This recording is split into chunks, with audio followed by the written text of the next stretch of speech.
don't know. For me, it was what I've always needed in a career. I just always needed a company to be behind me and believe in what I could do. I never thought I'd be sitting in this chair right now talking to you. Or it's crazy, isn't it? Exactly. Yeah. Or 3 years ago, right? Have 200 and some mids under my name. Whether you're a seasoned vet of the payments industry or a brand new rookie who just heard the term dual pricing for the first time, you're in the right place. This is the only podcast that shares the strategies and stories behind selling merchant services. Welcome to AgentFirst. All right, welcome to another episode of the AgentFirst podcast. I'm Justin Farnsworth. As always, I'm joined here today with an agent from the payments industry, Mr. Justin Farnsworth. Love your first name, by the way. It's one of the best. I like yours too. Yeah. Welcome in, brother. Thank you. Glad to be here. Glad to be here. Glad to be here. So Justin, actually, we've got a lot of things that kind of intertwine in our lives, right? And that's gonna be interesting. Some of that stuff to come out here, but what we really want to do is hear your story, right? That's what this is about. This is a way to, there's people out there listening to this podcast right now that are inspired by what you've done, what you've accomplished, and are going to maybe just see something of themselves in you, right? And that's what's awesome about the story. And you've got a hell of a story to tell, man. I love it. So let's just kind of start from the beginning. Who is Justin Farnsworth, right? Like, let's talk about your past, your history. Like I've mentioned before, lots of times is nobody grows up and says, "Yeah, I want to be in credit card processing," right? You kind of end up here. So, exactly. What's your career journey? How you ended up here? So, started working at Hy-Vee, like a lot of the people that lived in Iowa did. I started 7 days after my 16th birthday, so April 27, 2009. Worked there all through high school, and then I always thought that I wanted to be a store director. It's just always... A lot of people do that. Yeah, a lot of people did that, and it's just I was fortunate to have a lot of good store directors, and they, it seemed like they did pretty well. They worked a lot of hours, but they did pretty well, and I always thought that was the goal. That was always what I was trying to achieve. Well, I got to the first step of it, which was assistant manager, and there was talks about maybe going up to Mankato, Minnesota to be, like maybe not run a store, but maybe be some kind of a system manager or something up there, or the next step. And I just I was like, I don't know if I really want to do all that. My mom had cancer at the time. I was just like, I kind of want to stay close to home. And so I still want to do this, but back then it kind of seemed like that to move up that you had to make those sacrifices, right? Like you had to leave your family and you had to go somewhere, somewhere in the 8 states that Hy-Vee, or other 7 states that Hy-Vee was at. And I was just I just got to think, I was like, I don't know if I really want to do that. So. Right. And I always was interested in sales, but I didn't really know what sales. So, but we had a customer that always came in, and he talked to me, and he said, how long do you plan on doing this? You want to do this forever? I was like, yeah, I think it's my career plan. That's what I want to do. And he's like, okay. He's like, and I was standing checking him out. I was assistant manager. We just didn't have a lot of help a lot of times, so the managers chipped in, keep labor down. So I was standing checking him out, and he's like, you see this thing right here? And I was like, what? He's like, this Verifone thing right here, Verifone pin pad. I said, yeah. What about it? He said, I sell the service that powers that. And I was like, okay. He's like, I think you'd be really good at it. I was like, all right, that's kind of weird. Okay. And he reached into his pocket and he handed me a business card. He said, my name's Chuck Spong. I've got. It was like Iowa Software. Him and his son, basically what they did is they created a software company for clinics, like for doctors' offices. And essentially what it was is it was clinic software, and it kept inventory and everything. And so they'd go around and sell to doctors' offices and the clinics and all that type of thing. And his son was the mastermind that wrote the code for it, and then Chuck was the salesman. And he's like, why don't you come over and talk to me some night? He's like, I was at the Hy-Vee on Grand. He said, I just live over yonder over here in the townhouse. Just me and my dog Bruno, and we're just going, at nighttime we're watching Fox News and going through statements and yelling about President Obama or whatever. I was just like, he's running the country. Okay, all right, Chuck, all right. He said, yeah. I said, well, I don't usually get off work till 12:30. I said, what time would work for you? He's like, that's fine. He said, come on over anytime. I was like, all right, that's kind of weird. Okay. I said, all right, I'll think about that. So I was like, well, why wait? So I called my mom on my break. I was like, hey, I said, this guy, his name's Chuck. He's from West Des Moines. He's actually originally from Harrisburg, Pennsylvania, but he's here in West Des Moines now. He's got this payments business. and he wants to talk to me about it, but he wants to talk to me about it at like 12:30. My mom's like, what? She's like, that don't sound right. She said, who the hell talks about a job at 12:30 in the morning? She said, I don't think you ought to do that. I was like, well, I'm going to go. Because I still lived at home, of course. Right. So I was like 18 years old. I was like, all right, well, I'll go. So if I don't come, I'm going to send you a picture of the guy's card. This is his address. Here's where I'll be at. So I show up missing. Yeah, exactly. Like if I'm not at home in my bed in the morning, that's where I'm at. She's like, oh, I don't like that. But okay. She said, oh, sounds good. So I go over there. I call him on my break after I call my mom and say, hey, I'll be over at 12:30. He's like, okay. So I'll be here. So I got whatever you want to drink. I think he thought I was like probably 25, 30. I was like, dude, I'm like 18. I can't drink. Yeah. Oh, okay, yeah. Pepsi for you. It's okay. So we sit and talk, and next thing I know, I'm talking to Jim Juranic, the head of the company at the time for the ISO out in Newark, California. And he's got me a plane ticket to go do like their, what do they call it? Like their training. Yeah, exactly. It was like a 3-day training course. Yeah. And they basically teach you how to sell payments and how this and who your target customer and stuff is. And then you go back and sign a bunch of accounts up, right? Well, I didn't do that, but that's how I got into the payment industry. So you flew out there and did the training? Yeah, flew out there, did the training, went back, and I didn't really sign any accounts for a while. That was like in probably 2013, 2014. Okay. And it was hard. I always thought it was going to be great because, working for the grocery store, I always had like 2 days off a week, but they're always like, you never knew exactly what day you're going to be off. So you might be off Tuesday, Thursday one week, but then you go and I was always in my own head, like, well, if I sign somebody up today, I'm not going to know like next week when I come back and see them. And then, unfortunately, they just I signed up one account with them. Was it one account? And the funny thing about it was your dad's account. That's the most hilarious part about it. And he has it again today too, because our service just wasn't up to par. And that's funny. I would have to leave work to go take care of stuff all the time. I was just like, this isn't for me. I don't like this. I don't want to do this. Yeah. So then I left Hy-Vee, went to actually another guy that was the plant manager at the window company. It was like right around the corner from the store. He's like, hey, have you ever thought about like being like inside sales, like sales support or selling windows? I was like, no, never thought about that. He's like, well, we're having a hiring fair. So 2 of our salespeople, one of them got a different job and one of them went somewhere else. He's like, I think you'd be good at it. You should come over and talk to Liz and Nick. I was like, okay. So I went over there and talked to them, ended up getting the job there. So then I was working Monday through Friday. I was like, wow, that's going to be really hard to do this. Yeah. So I was doing it on the weekends and stuff, but still never really got really much traction with it. And then did that for a while, got in the freight business for about 3 or 4 years. And then there was a company actually in Des Moines that was looking for sales agents that wanted payment agents. They wanted to pay them a salary. They were trying to grow, basically. Yep. So they hired me and 5 others, and that was in April of 2021. And I've been doing it ever since then. So, right. Yeah, so I left there shortly before we got married. I left there, and then I'd always known who PayCompass was. I didn't know the Justin Farnsworth. I didn't know, because if you rewind way back to the Hy-Vee days, I went to church where your mom and dad went. That's right. So I knew the name. Yeah. So they had a recruiter at the time, and I just reached out to her. Like I said, I already left my other company. And I was like, hey, I'd like to talk to Justin about PayCompass, what PayCompass is, And she was like, okay. She said, here, I'll have him call you. You called me the next day. Yeah. I talked to you, and I was like, here's what I know, here's where I'm at. And he was like, God, I'd like to have someone in Des Moines. That's awesome. We need to get together again. And I remember saying, well, I don't really need to talk anymore. I know what I don't want to do. Let's just get this over with. Let's do it. And he said, okay. So I went to work for you guys like right before we left for our honeymoon, and. Yeah, 3 years now. Yeah, 3 years. Yeah. Yep, September 14th. Yeah. So it's been great. I've no complaints at all. People always ask me like, do you ever want to start your own company? It's like, for what? Like, why would I? Why do I? Not that it's a headache, but why would I try and reinvent the wheel? Right. So to speak? Right. Why? If you're being taken care of and you guys are taking care of my merchants and everything, I have no desire to ever do anything like that. We appreciate that, man. Yeah. What is? I mean, so the last, before that, you were always an employee somewhere, right? Yeah. So the last 3 years has been the first time you've done on my own an independent contractor, right? Yeah, which is how's that been for you? So it's really well, but I'm telling you, it's not for everybody though, because like there's nobody calling you like every day to make sure you're going to this appointment, make sure you're following up with this guy. Right.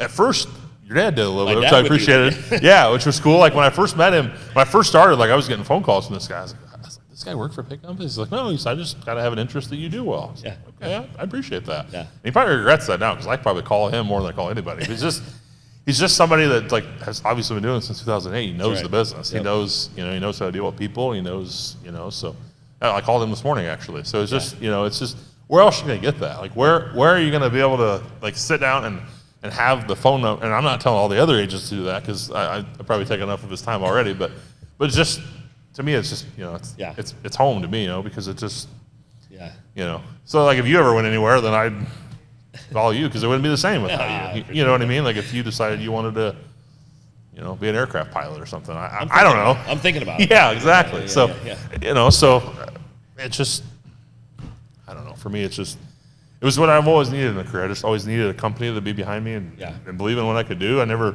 thought I'd be sitting in this chair right now talking to you or. It's crazy, isn't it? Exactly. Yeah. Or 3 years ago, right? Have 200 and some mids under my name. I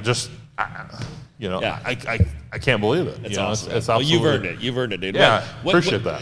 Tell me, so you're, there's a lot of ways to get business, right? There's a lot of ways people, there's no right way or wrong way. Some people are, hey, all I do is work on, internet leads. Whether I do social media, I do ISV integrations, I only do referrals through bank partnership. Some people are a little mix of all of it. Sure. You love a good cold call, right? Yeah. Which is not. I would say that's a minority of people that like to do that, right? Sure. So you love just getting in your car and driving, and you live in central Iowa, and you love going out in the small towns of rural Iowa. Sure. Let's talk about that. What is it that you like about that? Because a lot of people, that makes their palms sweaty and they freak out about it. Think about it. So there's an account I have. It's a pizza shop, and it's the guy's mother's name. And you think about that. Like you think about the name for a second. You're like, well, first time I ever went in there, I asked for, is Mike here? And he's like, no, Mike was my mom. I was like, okay. So, but you think about that though. You go to a small town, and 9 times out of 10, the owner's going to be there, right? And they're doing the same volume most of the time that the restaurants and stuff are doing here in Des Moines. So, for me, it's just you got to drive. It's a little bit more time, but it's worth the drive though because the person you're trying to catch, you can catch them the first or second time. Right. Right. Versus going to Des Moines somewhere, you're never gonna catch George tomorrow at Gentro. I mean, you might on a Saturday night.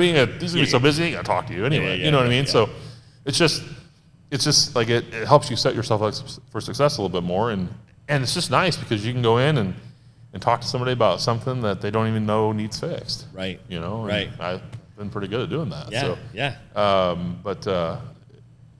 People say, you get all these network meetings. Nothing against those. I just never have gotten any value out of any of those. It's just, hey, it works, man. Yeah, it works. Yeah. So I feel strongly that there's always a swing one way or the other, and for a long time, cold calling was it, and then it became networking. Now a lot of people are working on ISVs and partnerships and those sort of things. I think there's a huge opportunity for people like you that are, hey, I'm just going to walk in your door. I'm not looking for maybe it's not the most efficient way to do it. That's probably but it doesn't matter, right? It's effective, and you're building relationships, and you've got customers that are never going to leave you because Justin's my guy, right? He's going to take care of things. Yeah. And I've been blessed. Like I have customers that I just tell them, I said, look, you're probably going to get somebody in here that's going to tell you they can save you a bunch of money. They'll be on the phone with you. And they're going to lease your terminals and everything. I said, just do me a favor. I understand. You don't owe me anything. You don't have to be with me forever, but at least do me a favor. Let me look at what it is they're giving. And if they're giving you a good deal, I'll say, hey, take it. I just want my equipment back if I paid for it. That's it. And that's been successful for me. Like a lot of customers are calling me and say, hey, this guy was in here. He's telling me I could. I was like, well, that's not possible. I said, I can sit down with you and show you how there's no savings in your statement. There's nothing, unless you move to different program or something where you're, dual pricing where you're passing the fees or something on, then sure, but you're not wanting to do that, still, then you weren't, there's just, Yeah, for sure. So, and I would say, like, to your point about the ISV things, if you're with the right ISO, they'll do all that stuff. Yeah. Like, you guys have people that can go out and make those relationships and we can go sell those products. I mean, more hats off to you if you want to go take the reins and take it. But I think I could sign up 40 mids in the time you're going to get one ISV, please. You know what I mean? It's just you guys can mess with having somebody do that, and they're a lot better at that. Yeah, so I it's think awesome, man. I think it's we all awesome. win. I love that. I think it's interesting for our listeners to hear how intertwined our stories are, right? Literally, I mean, literally, you live in a house that's 2 doors down from where I grew up. So that first off is wacky. You know the Hy-Vee you're talking about, which is a grocery store that's prominent in Iowa, where you worked. I went there all the time, so we probably, you probably helped me at some point in the grocery store, right? Yeah. You live in the community where my family lived for 3 generations before we moved to Phoenix. And I think the funniest story I love telling is after you got started working with PayCompass, and my dad still lives in the town where you are. I remember one time you called me up and you're talking about how you just went to lunch with grandma, and you start telling me stories about something grandma said, and I'm in my mind thinking you're talking about your grandma. You're talking about my grandma, that you were at lunch with my family hanging out, and I was like, at the account your dad took from me. Yeah. You're the new Justin. You replaced me there. So I think so, but a big part of Justin Farnsworth is family, right? I know family is a big thing of that, and I know my dad, in many ways, has become a father figure for you, which is awesome, right? And grandpa figure, grandpa figure. Yeah. Grandpa figure. Yeah. Family's a big thing, and I think the last 3 years of this transitioning into, independent contractor, where you control your own time and obviously make a lot more money, has meant a lot for you on the family side, right? For sure, right? for sure. Can you talk about what this opportunity has done for you? And not necessarily. To get into dollars and cents and stuff like that, but just like what it's allowed you to do in just a short 3 years. Well, I'll tell you this: it's kind of sad, but it's happy at the same time. I had a grandma that was dying last year, and I pretty much took the whole month of January. I mean, I'd answer calls and stuff, but I didn't really focus on business much because I knew the most important person to me that ever lived in my life was going to be gone. So I spent 2 weeks probably 2 or 3 weeks with her in the hospital. Her last, and if I had a regular job at any of those other companies, I wouldn't have been able to do that. That's awesome. And I got to be with her until the end. So right, that's awesome. So awesome. That to me is just, it gives you the freedom to be able to do that. That's everything. You still have to go to work. You still have to. That's the thing I think people don't realize. It's like, oh yeah, but you still have like I say I've been successful at it because when someone calls me, I answer the phone. They're not calling me because they want to talk about my son or ask about a golf game we're controlling their money here, So when they call you, you got to answer your phone. That's what I tell all new agents. Like if you don't have, and I don't care where you're at, I don't care if you're in Peru or Honolulu, Hawaii, I don't care where you're at.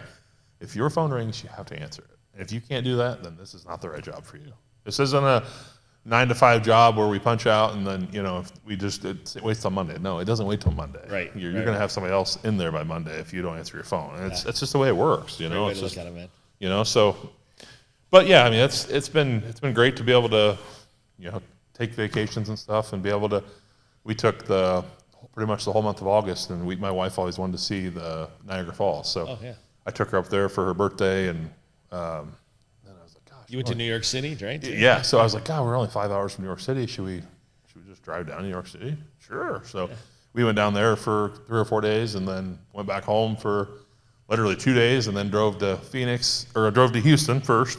And then WSAA was there. I was like, you want to just go to Houston or the Phoenix too? She's like, sure. So actually another agent had him fly out, and it was great. But again, though, it's just like you wouldn't get those opportunities if you weren't an independent contractor. There's no one really breathing down your throat. That's so true. Because every moment, even while you were driving, I love this. To think about it this way is, even while you're driving down the road and you have 200 plus accounts, there's swipes happening somewhere, and you're getting paid while driving down the road. It's happening, which is just crazy when you really It is. It is. Right? And it's just like you get in your own head about it. It's like, God, what did I ever do to work? And I put that on LinkedIn a few times. Like, what did you ever do in your life to be able to? I must feel like Bill Gates feels. I just feel like the luckiest person in the world to be able to live this life. And it's just, it's very humbling, and it's just, you do whatever you can to just pretty much just never make it go away. Right.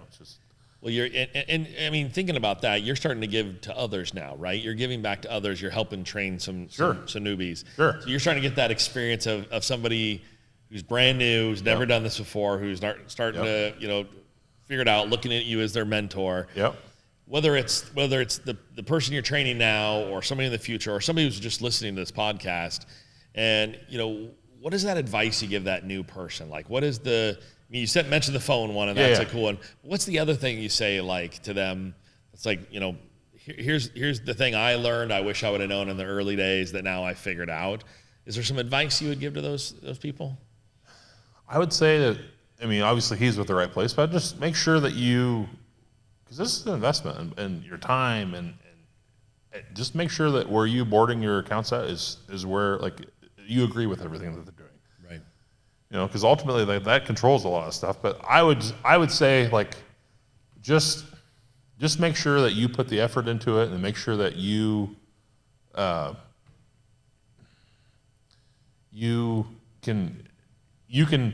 know that you did everything you can to be successful, and I think I owe it to multiple people, because you did the same thing for me, so I feel like I need to basically pay somebody, do what you did for me to other people, and just keep I love that. Keep copy and paste, copy and paste. So are there anything, as you think about the future for you, for Justin Farnsworth? You've got from a personal standpoint, you've got a awesome son now. Your wife was able to stay home and help raise your son, and didn't have to go back to work, which is amazing, right? Go back for one day. Yeah, and then was like, enough of that, right? Called me and she's like, I can't do this, Justin. I was like, what do you mean? So. That's a freedom right there. Yeah, right? That's certainly. A freedom and that's right kind there. of I hate the word flex, but it's kind of a flex. Like, would it be nice to have her working? Yeah, absolutely. But it's also nice too that I don't have to. I'm gone from 8 to 10 hours a day. It's nice that both of us don't have to be gone from. Right. He can have some stability and have his mom every day of the week. That's awesome that we can provide that. That's awesome, man. That's awesome. Yeah. Is there anything, as you look at the future, is there any goals, any thoughts, any ideas that you look and say, man, I really want to achieve this. I really want to do this, or kind of mark this off the bucket list, whatever. Something that's like, man, this is the thing I'm really thinking about. Gosh, as far as business goes, or anything, as far as anything. Yeah. What is Justin Farnsworth? What gets your blood pumping, man? Yeah. I think just seeing like helping other people, like I love that. And it's not just merchants, but like helping others achieve the same that I'm trying to do. Right. Helping other people, like, if you want to take the last week of December to January, take it all. Like, just helping people like be free. Right. That's kind of what I'm trying to do. I love that, man. I love that. And people that truly absolutely deserve it, just break the chain from so you only get this much time off a year. You only, it's just, it doesn't have to be that way. Yeah. If you can put the work in, you can take care of your customers, then it's a completely different world. Yeah. A friend of mine has a saying that I've now kind of adopted as mine, which is that winning alone isn't winning, right? And that's correct. That's the whole thing. Is if you do it all yourself and you're sitting there alone, clinking glasses with one other person, like, look at us. What really is it about, right? Let's help others be there, sitting at the same table with us. Man. Absolutely. Yeah, I love that, brother. I want everybody to eat, and I want everybody to be at the same table. I love that, man. I love that. Well, Justin, thanks for being here, and thanks for everybody for listening. I hope you enjoyed it. Another episode of the AgentFirst podcast. See you next time.